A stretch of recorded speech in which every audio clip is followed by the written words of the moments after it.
Lucknow hoardings मामले को supreme court ने बड़ी बेंच को सौंप दिया है। सुनवाई के दौरान सुप्रीम कोर्ट ने यूपी हुकूमत से सवाल किया कि आम आदमी की तस्वीर लगाने के पीछे मंशा क्या है। सुप्रीम कोर्ट ने कहा कि ऐसे पोस्टर लगाने का मुल्क में कोई कानून नहीं है। यूपी हुकूमत की कार्रवाई कानूनन सही नहीं है और हुकूमत कानून के मुताबिक चलने की पाबंद है। लेकिन सुप्रीम कोर्ट ने इलाहाबाद हाई कोर्ट के होर्डिंग्स हटाने के फैसले पर रोक नहीं लगाई है। अब इस मामले की समाअत आइंदा हफ्ते होगी। में मैटर लगा हुआ था जिसके अंदर हाई कोर्ट में मामला जो सो मोटो स्टार्ट हुआ था। हाई कोर्ट ने उसमें ये ऑब्जर्वेशंस दिया था कि ये आप इस टाइप का जो है किसी के खिलाफ पोस्टर लगाकर रिकवरी वगैरह करने का मामला जो है आप इसका इस तरह से नहीं लगा सकते हैं और ये एक आदमी का राइट टू जो प्राइवेसी है वो इसमें इन्वॉल्व है, आर्टिकल 21 इन्वॉल्व है। तो जब ये सारी दलीलें सुप्रीम कोर्ट के सामने आज रखी गई थी तो उन्होंने ये बताया, इवन बेंच ने भी ऑब्जर्व करा कि भाई इन लोगों को जो स्टैट्यूटरी पीरियड है 30 डेज़ का, जो अपनी रेमेडीज एग्जॉस्ट करनी है, जो 30 डेज़ पीरियड जिसके बाद आप रिकवरी नोटिस वगैरह को प्लेस कर सकते हैं, तो वो पीरियड तो अभी पूरा हुआ भी नहीं है।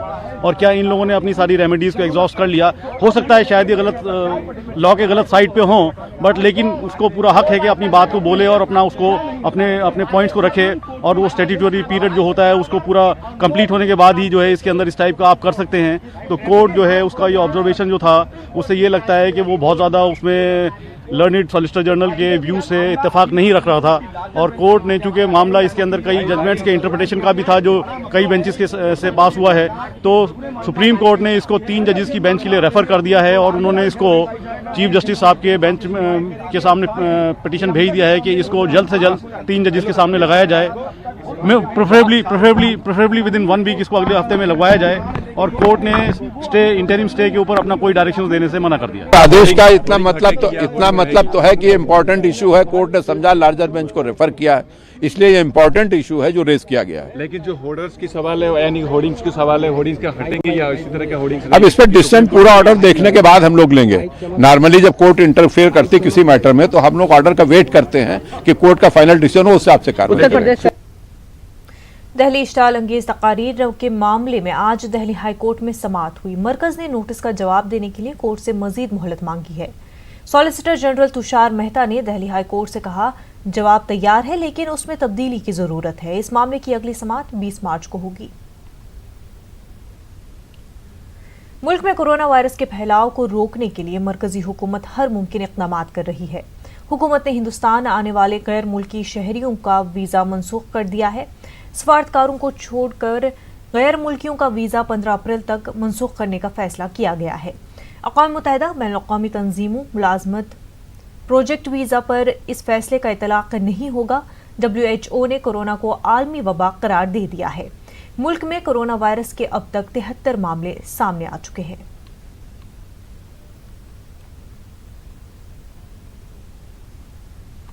लोकसभा में वज़ीर ख़ारजा एस जयशंकर ने कोरोना वायरस के हवाले से बयान दिया। उन्होंने कहा कि जहां भी लोगों में डर का माहौल है उनकी हिम्मत बढ़ानी चाहिए और उनको वायरस से निपटने के लिए एहतियाती तदाबीर से आगाह करना चाहिए।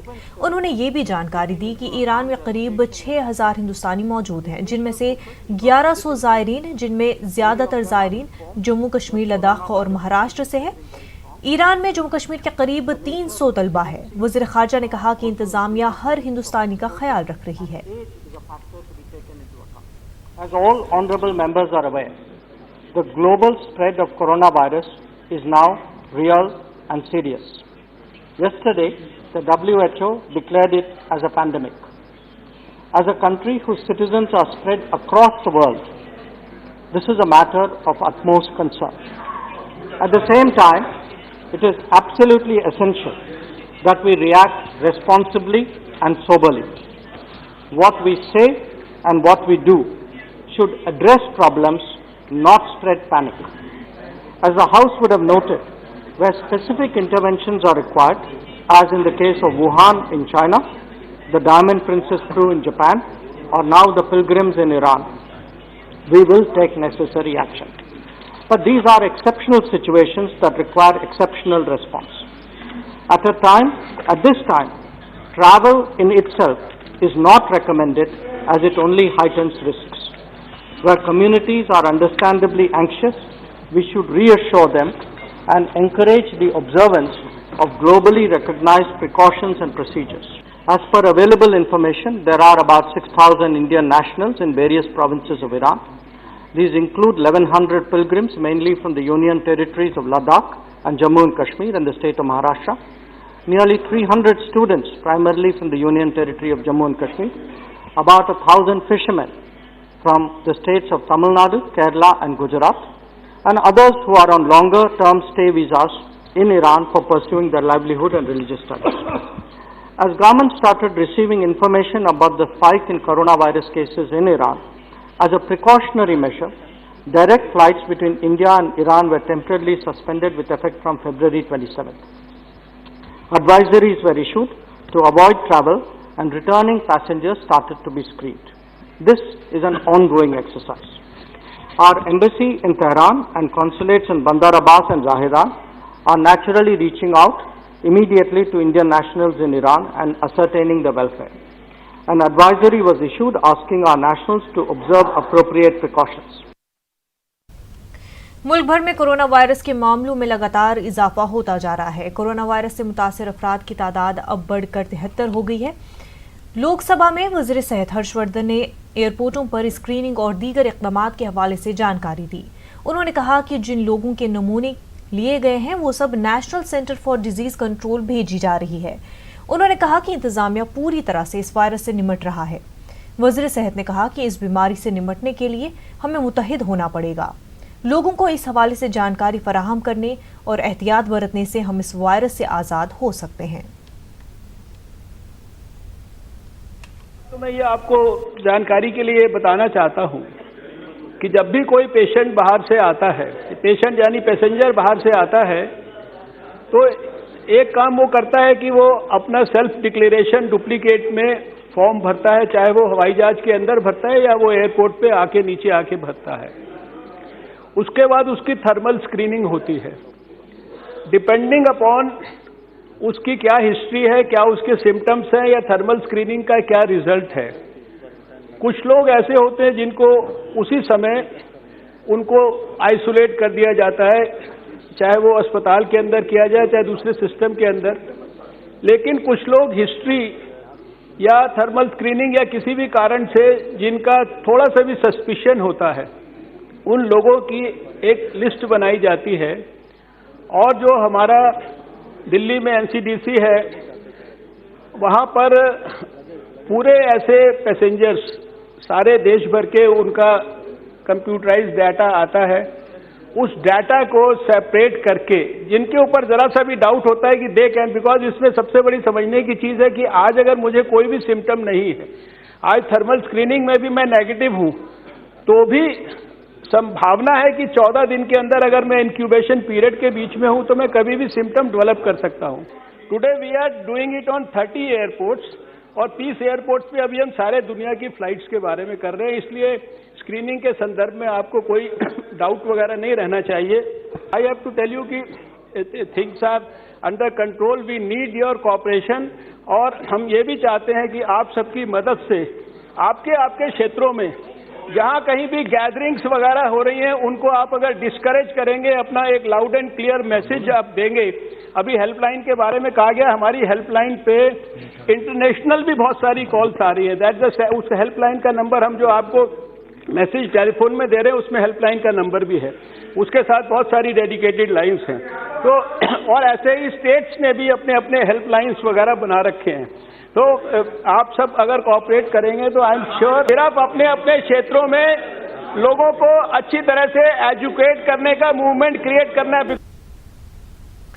महाराष्ट्र के वजीर बराए अक़लियत उमूर नवाब मलिक ने वज़ीर दाखिला अमित शाह के पार्लियामेंट में दहली तशद्दुद पर दिए गए बयान पर कहा कि बीजेपी के कौल और फ़ैल में फ़र्क है। दहली में गुजरात मॉडल को दोहराया गया है। नवाब मलिक ने दहली तशद्दुद को सोची समझी साजिश का नतीजा करार दिया है। इस तरह पार्लियामेंट में बहस के जवाब में कहा कि हम हिंदू मुसलमान के चश्मे से नहीं देखते, लोग भारतीय हैं। मस्जिद जली, मंदिर जले। सवाल ये है कि अमित शाह जी हों, बीजेपी के नेता हों, इनके कथनी और करनी में अंतर है। पार्लियामेंट के पटल पे भाषा और है, पार्लियामेंट के बाहर भाषा और है। जिस तरह से कह रहे थे कि डोनाल्ड ट्रंप के दौरे के कारण वो व्यस्त थे उनके अपने लोकसभा क्षेत्र में। देश का गृह मंत्री लोकसभा क्षेत्र का नहीं होता, देश का गृह मंत्री पूरे देश का होता है। 3 दिन तक दिल्ली जलती रही, पुलिस तमाशाई बनी रही, कहीं न कहीं कोई आदेश था, इसे वे नाकार नहीं सकते हैं। सोची समझी साजिश के तहत पूर्व नियोजित तरीके से दिल्ली जलाई गई। हमें लगता है कि बाहर से लोग लाए थे, जो स्थानीय लोग कह रहे हैं कहीं ना कहीं गुजरात मॉडल था, इससे वे इनकार नहीं कर सकते। शुमाल मशरक़ी दिल्ली में तशद्दुद के दौरान हेड कांस्टेबल रतनलाल हलाक हो गए थे। इस मामले में 7 अफराद को पुलिस ने गिरफ्तार कर लिया है। गोकुलपुरी में झड़प के दौरान रतनलाल को गोली लगी थी। रतनलाल का ताल्लुक राजस्थान से था। उधर अकबरी बेगम के कत्ल के मामले में भी दिल्ली पुलिस ने 2 अफराद को गिरफ्तार कर लिया है। शुमाल मशरक़ी दिल्ली में तशद्दुद के दौरान 4 लाशें नाले से बरामद हुई थी। इस सिलसिले में भी 4 अफराद को गिरफ्तार किया गया है। केसेस में प्रोग्रेस हुई है। एक तमाम मीडिया से हमें क्वेश्चंस भी आ रहे थे कि जैसे जैसे प्रोग्रेस हो रही है, मैं आपसे शेयर करना चाहूंगा कि हर एक केसेस में कुछ ना कुछ प्रोग्रेस है। कईयों में काफी हद तक हमने आइडेंटिफाई भी कर लिया है, अरेस्ट भी कर लिया है। कुछ केसेस में हमने आइडेंटिफाई किया हुआ है, तमाम हम आपसे शेयर करेंगे। 3 केसेस आपके साथ मैं अभी प्रेस इसके ब्रीफ के बाद आपसे शेयर करूंगा, जिसमें 3 केसेस एक है, जिसमें एक नाले में 4 डेड बॉडीज मिली थी। एक इनका मिसेज अकबरी बेगम का केस है, और एक जो हमारा हेड कांस्टेबल रतनलाल है, इसकी जो शहादत है, इसमें हमने जो प्रोग्रेस की है और जो अरेस्ट किया है वो आपके साथ अभी इसमें शेयर करूंगा। इसके साथ साथ मैं ये भी बताना चाहूंगा कि जो दिल्ली पुलिस है तमाम एंगल से इन्वेस्टिगेट कर रही है। इसमें हमारी अलग अलग टीम्स लगी हुई हैं, क्राइम ब्रांच की SITs लगी हुई हैं, लोकल पुलिस लगी हुई है, स्पेशल सेल इसको इन्वेस्टिगेट कर रहा है। इसमें कॉन्स्पिरेसी एंगल से भी इन्वेस्टिगेट किया जाएगा। जैसे जैसे इन्वेस्टिगेशन मूव करेगी आपके साथ हम शेयर करेंगे। उन्नाव इस्मत रेजी मामले में मुतासरा के वालिद की मौत को लेकर 30 हजारी कोर्ट आज मुजरिमीन की सजा का ऐलान कर सकता है। कोर्ट कुलदीप सिंह सेंगर, 2 पुलिस एहलकार समेत दीगर को कसूरवार करार दे चुका है। दिल्ली की 30 हजारी कोर्ट ने फैसला सुनाते हुए कहा था कि जिस तरह से मुतासरा के वालिद को कत्ल किया गया वो एक गैर इंसानी अमल था। शिवविहार में एक ऐसे शख्स के कपड़ों के शोरूम को फसादियों ने लूट लिया जिसके अपने पड़ोसियों से बेहतरीन ताल्लुकात थे। तो ऐसे में मुतासरा शख्स के शोरूम को किसने लूट लिया और क्या हुआ जब ये मुतासरा शख्स पुलिस से मदद मांगने के लिए गया, ये जानने की कोशिश की हमारे नुमाइंदे खुरम शहजाद ने। पर देखो जो अपने हिंदू भाई लोग हैं, कोई ऐसा व्यवहार नहीं था। ये जो है दंगा हुआ है, जो पता नहीं कैसा हुआ है। अपनी जान बचा के हम भागे हैं, बाकी सब लूट उठ के तो ले गए भाई सब। आपको देख ही रहे हो सर। कैसे भागे थे? बस 3री मंजिल का गेट है, दूसरे की छत पे को भागे हैं, बच्चे बच्चे हम सब। अच्छा। हाँ, अपनी जान बचाई, जान है तो सब कुछ है। अच्छा, ये है सर। कितना नुकसान हुआ है? मेरा तो नुकसान भैया, मेरे खुद के जेवर थे, मेरी लड़की की 5 महीने बाद शादी है, उसके भी जेवर थे, और मेरा कम से कम भी 15 लाख का नुकसान हुआ है। इससे तो मेरा कम नहीं है, ऊपर ही बेशक हो। और बाकी हालात तो आप देख ही रहे हो कि क्या हुआ क्या नहीं। जी भाई साहब, कैसा व्यवहार था इनका, और मतलब ये सब कैसे हो? नहीं, व्यवहार बहुत बढ़िया था क्षेत्र में, ऐसी कोई वैसी बात नहीं है। सब मिलजुल के रह रहे थे, ऐसे काफ़ी टाइम से रह रहे। हम भी इनके सामने छोटे से बड़े हो गए, ऐसा कोई व्यवहार नहीं था। सबसे दुआ सलाम थी, अच्छी मुलाकात थी सबसे। लेकिन ये तो अचानक हुआ, और ये अच्छा नहीं हुआ। ऐसे जहाँ तक भी हुआ अच्छा नहीं हुआ। ये जहाँ तक भी हुआ, व्यवहार में कोई कमी नहीं है। व्यवहार बहुत गुड व्यवहार है इनका, व्यवहार बहुत अच्छा था हर चीज़ से। ये जो कॉलोनी है ये कैसी है और किस तरह का माहौल रहता था यहाँ? कॉलोनी में साफ सुथरा माहौल रहता था। कॉलोनी कोई दिक्कत ही नहीं है, भाईचारा रहता है, सब में आपस में रहते हैं सब। ये तो एकदम दंगा भड़का है। बीच में भीड़ की बीच में क्या नाम है? मेरा नाम अंकित शर्मा है।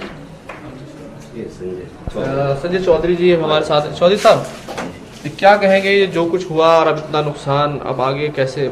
इसमें ऐसा है, नुकसान तो दोनों तरफ है, उधर मोमडनों का भी हिंदुओं का भी है, लेकिन इसमें जो है गरीब आदमी ज़्यादा पीछा है। और जो गुंडा तत्व है वो क्या करते हैं, वो लूट खसोट आगजनी ये करते हैं। और उसमें शरीफ आदमी हो गए ना, व्यवहार 25-30 साल से बेचारे यहाँ रहते हैं। ये 2-3 परिवार हैं, इनके बड़े भाइयों का उसका कुछ भी नहीं नुकसान हुआ। उसमें जैसा टेलर मास्टर जी है, उनके सारे सूट ये भी हमारे बहुत बढ़िया है, बल्कि कपड़े वगैरह हमारे भी यही सिलते हैं। तो कुल मिलाकर हमारी तरफ से ये अच्छा नहीं हुआ कोई। भाई साहब आ जाइए, क्या नाम है आपका और कहाँ पे रह रहे थे आप, क्या नुकसान हुआ? मेरा ये शोरूम था CBR में, कोट पैंट का कपड़े का भी काम था। तो हमें तो पता चली 25 तारीख को फिलहाल आपके शोरूम पर लूट हो रही है, आप आ जाओ यहाँ से। हमने जब वहाँ से चले तो हमें किसी ने फ़ोन करा, जी तुम मत आना, तुम्हें मारने के लिए बुला रहे हैं यहाँ पे। हम थाने पहुँचे, वहाँ पे थाने में हमने बातचीत करी, बोले जी अपनी जान बचाओ, चले जाओ यहाँ से, फिर हम तुम्हारी हिफाजत नहीं कर सकते हम। लेकिन लूटने वाले जो भी हैं, जिसने भी कपड़ा उठाया भाई, जानकारी से बिगड़ जानकारी के तो हो ही नहीं सकता, क्योंकि मेरे अब आपका कितना नुकसान है और कितनी लूट हुई है? मेरा लगभग अपना 20 लाख रुपए नुकसान है। कम से कम 20-22 मशीनें थी, पेस्टिंग मशीन थी, कपड़ा मेरा पूरा भरा हुआ था पूरा शोरूम, समझे जी। और लोग बाग उठाने वाले मोहल्ले वाले बताएंगे कितना कपड़ा निकाला यहाँ से, बहुत लूट हुई है मेरी यहाँ पे। और जो बचा सामान वो बाहर निकाल के आग लगा दी। मेरा घर लोनी में है, राइस मेरी लोनी में, मेरा शोरूम ये है आगे। क्या नाम है आपका? मेरा अकील नाम है और शोरूम है स्वालिन गारमेंट्स। कितने वक्त से यहाँ से काम? मेरे को लगभग 6-7 साल हो गए यहाँ पे। अच्छा। और यहाँ बहुत भाईचारा था, कोई ऐसी बात नहीं थी। लेकिन तो अब क्या आप अपना काम शुरू कर पा रहे हैं? जी काम तो मैं यही करूँगा, बाकी मैं यहाँ के लोगों से पूछ रहा हूँ भाई तुमको रहना तो तुम लोगों की मर्जी सही है, क्योंकि यहाँ का जो भी जिम्मेदार आदमी अगर वो मदद करेंगे तो रहेंगे, नहीं तो फिर कोई बात ही नहीं। दिल्ली में हुए फिरकावाराना तशद्दुद को लेकर पार्लियामेंट में हंगामा बरपा है। ऑपोजिशन जमातें दिल्ली तशद्दुद का जिम्मेदार मरकजी हुकूमत और खासकर वज़ीर दाखिला को मान रही है। इस बीच तशद्दुद को लेकर कई रिपोर्ट भी सामने आई हैं। उन सभी रिपोर्ट्स में तशद्दुद को सोची समझी साजिश बताया जा रहा है। पेश है खास report.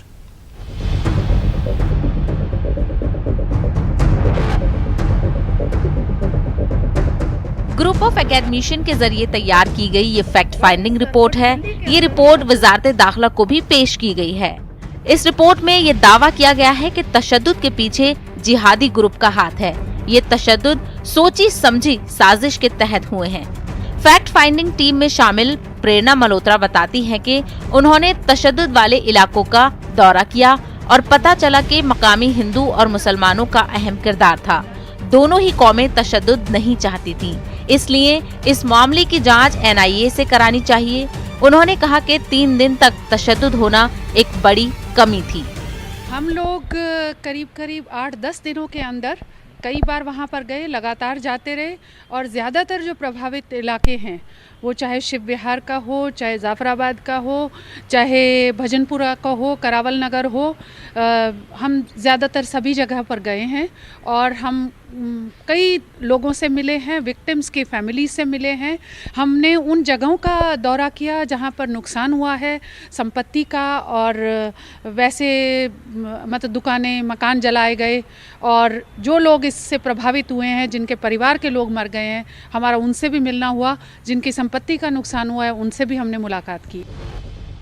Youth for human rights documentation के जरिए पेश की गई रिपोर्ट में कहा गया है कि तशद्दुद साजिश के तहत हुआ है और मुसलमानों को निशाना बनाया गया है। रैपिड एक्शन फोर्स और दिल्ली पुलिस के ऊपर कई सवाल उठाए गए हैं, जबकि LG की जानिब से इंक्वायरी कमीशन बनाने के साथ साथ मुख्तलिफ तंजीमों का ग्रुप भी बनाया जाना चाहिए। इससे कबल कांग्रेस पार्टी की फैक्ट फाइंडिंग टीम ने भी पुलिस और दिल्ली हुकूमत पर सवाल उठाए थे। टीम के मेंबर रहे साबिक रुकन तारिक अनवर का कहना है कि तशद्दुद की जांच सही तरीके से होनी चाहिए। दिल्ली पुलिस इस मामले की जांच नहीं कर सकती। तो अपनी पीठ थपथपाएंगे ही, लेकिन जो हकीकत है वो तमाम मीडिया में भी आ चुका है और सब सार्वजनिक हो चुका है कि पुलिस का क्या रवैया था। लेकिन मैं ये मानता हूँ कि पुलिस का भी जो एक तरफा रवैया था या भेदभाव वाला रवैया था, उसकी वजह ये थी कि जब देश के वज़ीर आज़म, देश के होम मिनिस्टर अगर वो ऐसे अल्फाज का इस्तेमाल करते हों जिससे ये ज़ाहिर होता हो कि जैसे उनकी नीयत हो कि मुल्क के अंदर फ़र्का वाराना फ़साद कराना है। जैसे वज़ीर आज़म ने कहा था कि कपड़े से पहचाना जा सकता है कि कौन लोग CA का विरोध कर रहे हैं या NRC का विरोध कर रहे हैं। उसी तरह से गृह मंत्री ने ये कहा था इलेक्शन जब दिल्ली का चल रहा था कि EVM का बटन इतना ज़ोर से दबाइए कि उसका करंट शाहीन बाग तक पहुंच जाए।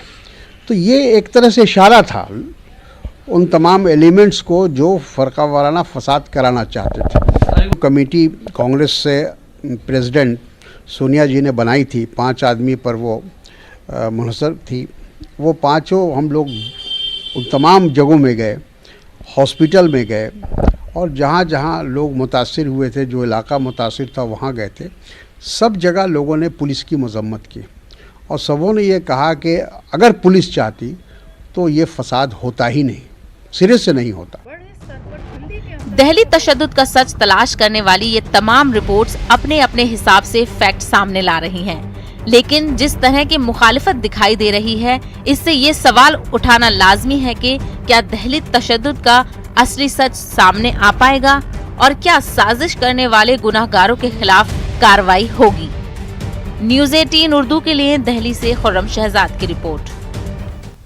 सिंधिया कुछ ही देर में भोपाल पहुंच रहे हैं। बीजेपी में शामिल होने के बाद महाराज पहली बार भोपाल आ रहे हैं।